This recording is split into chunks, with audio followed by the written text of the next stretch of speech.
l'avenir de mon emploi. Maintien du service public. Faire des économies au quotidien. Améliorer l'efficacité des Utilisation services. du matériel. Garder la qualité de vie.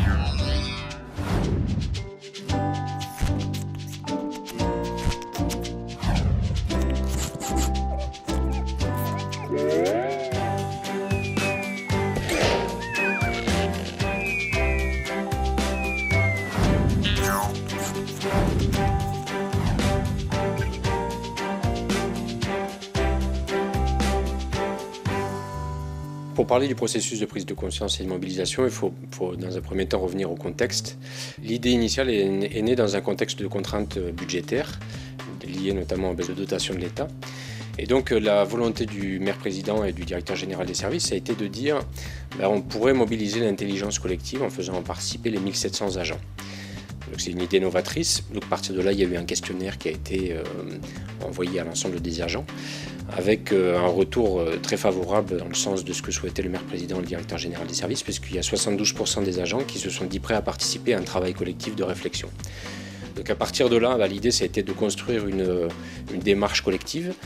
Donc l'ensemble des encadrants, des directeurs jusqu'aux encadrants intermédiaires ont été mobilisés lors de séminaires pour construire à la fois la méthode et les outils. Dès le mois d'octobre a été mis en place la période de saisie des propositions à l'aide d'un outil qui a été construit entièrement en interne.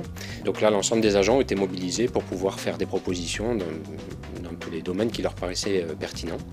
À la suite de cette phase de remontée de propositions, il y a eu des groupes de tri qui ont été organisés. Donc une première phase de tri d'opportunité pour trier les propositions qui avaient vocation à continuer dans le circuit ou éventuellement en éliminer certaines qui étaient malveillantes ou qui étaient hors propos, etc.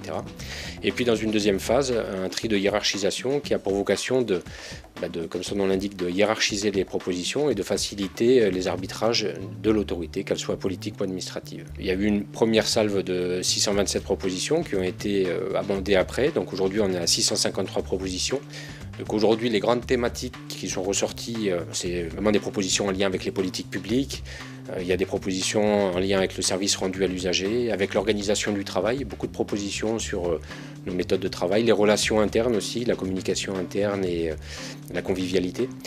Des propositions sur la formation et les compétences, sur le fonctionnement au quotidien, donc sur la gestion du papier, des imprimantes, de l'électricité, de l'eau, etc. Donc on voit que ça touche vraiment un champ très très large de nos vies de tous les jours.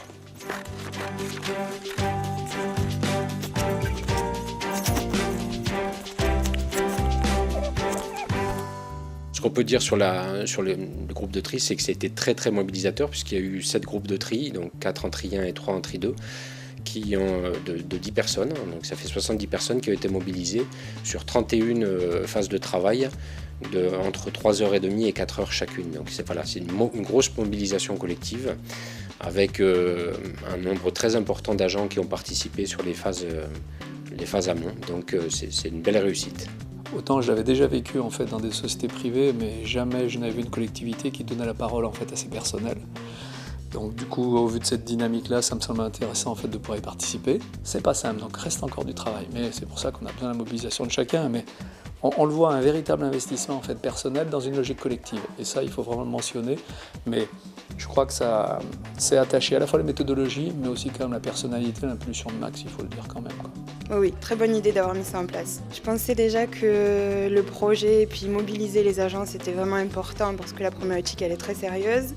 Et c'est vrai que moi, j'ai choisi de faire partie du groupe de tri, et notamment en l'occurrence le tri 2, parce que je voulais voir l'ampleur de la mobilisation. Et c'est vraiment intéressant de voir l'émergence des idées. C'est vraiment énorme le travail qu'il y a eu.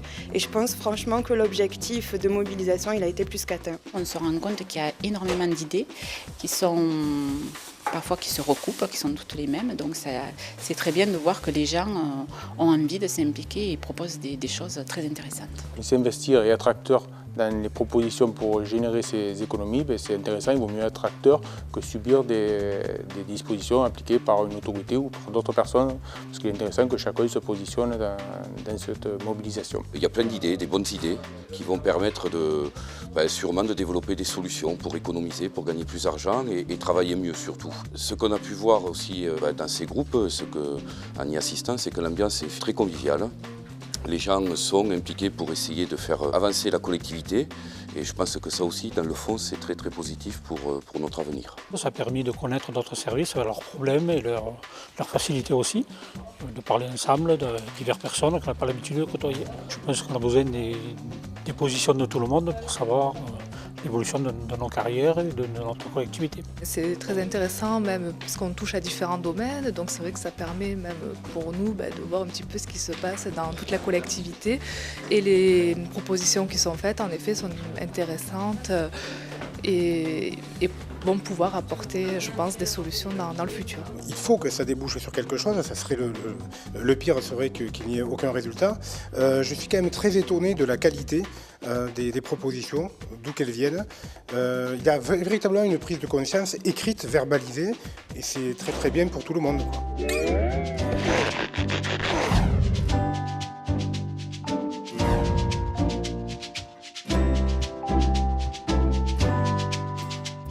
Voilà un peu plus d'un an que ce processus a été lancé. Aujourd'hui, un an après, je suis bien sûr très satisfait à la fois de la très grosse mobilisation des agents, des cadres de la collectivité qui ont répondu très massivement aux questions qui leur étaient posées, à la fois dans l'enquête réalisée au début de l'année 2015, puis ensuite ils se sont mobilisés encore plus fortement pour proposer des idées telles que cela vient d'être présenté dans ce petit reportage. Aujourd'hui, il faut aller plus loin. Ces idées, il faut les transformer. Des groupes d'études de tri 1 puis de tri 2 ont été mis en place, ont noté, ont hiérarchisé les propositions, ont regardé leur faisabilité. Il revient maintenant à l'autorité, au maire, au président et à moi-même de prendre des décisions, ce que nous avons fait pour certaines propositions qui d'ores et déjà sont soit en cours d'études par des groupes de travail, soit mises en œuvre directement. D'autres viendront au cours des prochains mois, au cours des prochaines années, puisque le processus dans lequel j'ai souhaité faire entrer nos collectivités va se dérouler sur de longs mois, sur de longues années, avec pour objectif, bien sûr, de rationaliser la dépense publique, tout en maintenant une qualité de service public nécessaire pour nos concitoyens, et puis en maintenant, bien sûr, une pression fiscale. Telle est la demande de l'autorité, de notre maire, qui souhaite aujourd'hui pouvoir maintenir cette qualité de service public aujourd'hui effectuée par les agents de nos collectivités sur le terrain. Force est de constater que cet engouement a déjà récolté quelques fruits dès l'année 2015, puisque je peux annoncer dès aujourd'hui que les efforts des agents des collectivités s'est traduit dès 2015, semble-t-il, nous le verrons dans quelques jours à l'occasion du vote du compte administratif, par des résultats financiers intéressants. Nous avons déjà généré des économies dans le fonctionnement de nos collectivités. Il faut aller plus loin.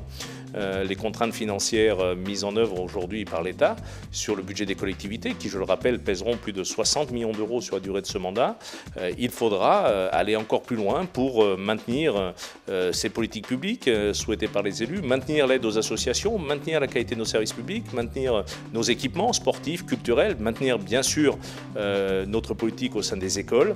Et je compte bien sûr sur l'ensemble des agents pour se mobiliser comme ils l'ont fait, et j'en suis très fier et très heureux, pour poursuivre cette évolution de nos pratiques, cette évolution de nos fonctionnements pour le plus grand bien de nos administrés. C'est pour ça que nous travaillons, c'est ça aussi le service public que nous voulons.